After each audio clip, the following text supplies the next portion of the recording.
मराठा आरक्षणाच्या मागणीसाठी 29 ऑगस्ट पासून पुन्हा एकदा मनोज जरांगे पाटील हे मुंबईमध्ये उपोषणासाठी बसणार आहेत आणि त्यांना राज्यभरातून आता पाठिंबा मिळताना पाहायला मिळतोय। अशातच बीडच्या गेवराई विधानसभेचे आमदार विजयसिंह पंडित यांनी देखील गेवराईच्या परिसरामध्ये अशा प्रकारचे चलो मुंबई आशयाचे बॅनर आणि फ्लेक्स लावलेले आहेत आणि हे फ्लेक्स आणि बॅनर लावल्याच्या नंतर ओबीसी आंदोलक लक्ष्मण हाके यांनी एक वादग्रस्त वक्तव्य केलं आणि यानंतर विजयसिंह पंडितांच्या कार्यकर्त्यांनी काल लक्ष्मण हाकेंचा प्रतिकात्मक पुतळा जाळत निषेध व्यक्त केला।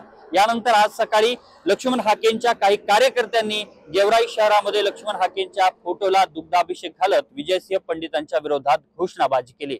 यानंतर आता लक्ष्मण हाके हे गेवराई शहरामध्ये थोड्याच वेळात दाखल होणार आहेत आणि आपण गेवराई शहरातील मुख्य चौकात चहा पिण्यासाठी येतोय असं लक्ष्मण हाके यांनी म्हटलेलं आहे। आणि यानंतर आता लक्ष्मण हाके गेवराई शहरामध्ये पोहोचल्याच्या नंतर गेवराई शहरामध्ये तणावपूर्ण वातावरण निर्माण होण्याची शक्यता आहे।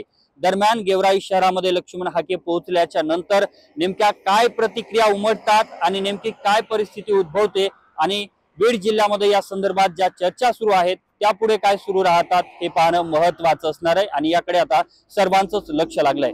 कॅमेरामन विनोद सह मी अशोक काळकुटे, TV9 मराठी, गेवराई, बीड।